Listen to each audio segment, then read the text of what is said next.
said, you get 12 books of that for this. You get 6 Qur'ans, 2,000 pages each. Silk paper. Silk paper, 6 encyclopedias you get for the price of one. For 60 rands, you'll get 6 of this. Plus that 1 cent change. We'll give you that 1 cent change. We'll give you that. 6 encyclopedias, 2,000 pages each. This is 200 pages. 200 pages. For 59.99. 60 rands. That's 1 cent. You get 6 Quran. You get 12 of those other books.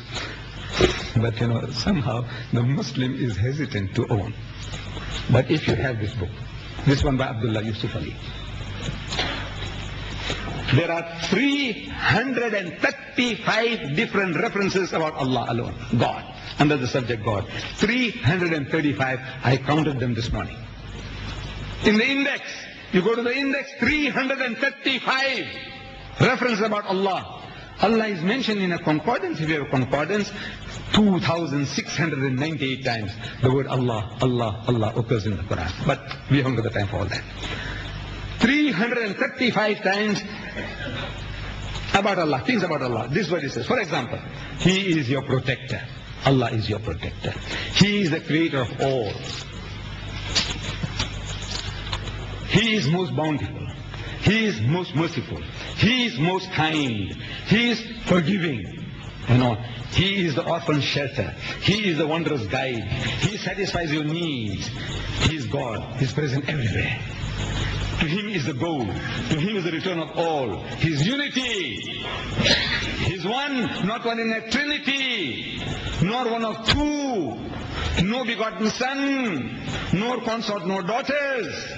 He has no partners. He is wise. He is the best disposer of affairs. He is most high grade. He is irresistible. He is the doer of all He intends. He is self-sufficient. He is the wisest of judges. He is never unjust. Free of all wants. He is worthy of all praise. 335 different references about God Almighty in this index. You owe it to yourself, Muslims and non-Muslims, to own this book. 10 rands. 10 rands. 10 rands each. 2,000 pages. Silk paper. And everything about God and about life. You know about marriage? You get it in the end. You know about divorce and the D. You know about heaven and hell and the H. You know about Jesus and the J. What do you want to know? Everything on your fingertips. And 6 of these for one of this. You take your choice. Ladies and gentlemen, we have come to the end of the talk on Sheikh Ahmadiyya. We are open to questions now. The mics in front will be used for questioning. Those that want to ask questions pertaining to the subject will be entertained. So you can queue up in front here and you can ask any questions on the subject. Any other questions won't be entertained. I must ask you to cooperate, please. Mr. Didat, in other religions beside Islam, the concept of man becoming God through the process of so-called higher knowledge is derogatory to the majesty of God. God was the creator and man was the created. Why has then man made himself supreme above God?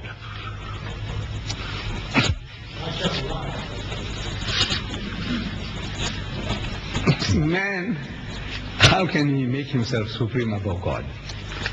No doubt he is arrogating to himself the position that he says God does not exist, that he is an atheist, and his mind and whatever he thinks or imagines is his theory of creation, that there is no God. Now, this is a new sickness. This sickness for thousands of years never existed. You see, when Allah Ta'ala gives us in the Quran, the surah, Qul Ya Ayyuhal Kafirun, say, O you who disbelieve. Those people were not atheists. They were not atheists. There were no atheists in Arabia. There were no atheists in India for 5,000 years. There were no atheists in China for thousands of years. In the most primitive nations on earth, there were no atheists. Atheists means people who say there is no God. Everyone, they believe in some kind of God, that there is some power, something, somebody made this and somebody made that, wherever, in Central Africa, or whether in China, or in India, or Arabia. But it is the concept that whenever Nabi Karim Sallallahu Alaihi Wasallam put forth the concept of Allah, His Wahdaniyat, the people said, no, we believe in 360 gods. He said, no, not those 360. Shaped like eagles, like lions, like human beings. Not this, not that, not that. All this was negated. So the thing is now, today in modern times, man has come forth with the idea that as if he created everything. Because he's able to explain, he's trying to give for the theory, the Big Bang theory, this theory, that theory. So from that he assumes that actually as if he made it. Because he's trying to explain how things happen as if he did it. Now, in this book of mine that has been given to you, you'll find there how to talk that type of sick people. You know, the people who say that there is no God, how to reason with him from the Quranic verses that I've given to you. So, this is my answer to that. Mr. Didat, our host is not here today. Yes. I would like to ask one question. Are you prepared to answer it? No, not for him. I have no right to answer for Swami Agnivesh. Yeah, but... if he was here, you had a right to ask him. Yeah. The arrangement was that one question for him, one for me. One for him, one for me. Right. This is how it would have been arranged if he was here.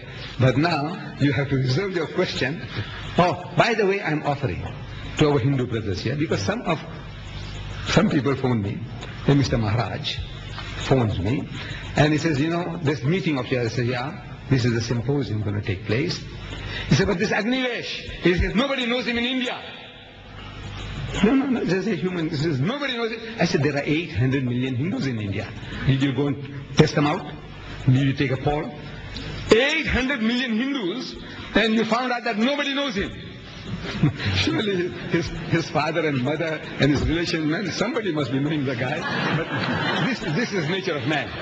So I am offering that, look, if this man, they say that I have bribed him. You know, might have given 10,000 rands. He said, you come along and make a fool of yourself. And then, you know, I get the credit. No, that's it. Imagine people, you know, the kind of idea that they're mooting. I said, now, look, if you have another Hindu gentleman, here in South Africa, who can come and speak to the Muslims on the concept of God in Hinduism, I am prepared to give this hall free of charge. Any of my Hindu brothers here, please convey it. Any Hindu learned gentleman who want to come along and tell the Muslims the Hindu concept of God, this hall is free for them. And I assure them that this hall will be packed. The Muslims will want to hear. We want to hear. Tell us. Officially, we want to get it from the horse's mouth. You tell us, we want to listen. That's all. We want to listen. Whether you buy or you don't buy, that's besides the point. See, you listen. We listen to whatever you have to say. And this hall is offered free of charge to any Hindu theologian, Swami, you know, to come along and talk to us. I'll give them this hall free of charge. Right, give somebody else a chance. Mr. Didat, the host is not here. No, the host is here. No, I'm the host. The guest is not here. No, it's not a very question. Under the pretext of religion and civilization, Western world have exploited the underprivileged masses of the third world countries. They are doing so today. At present, Islam and Hinduism are at loggerheads. Therefore, sir, which religious doctrines have the capabilities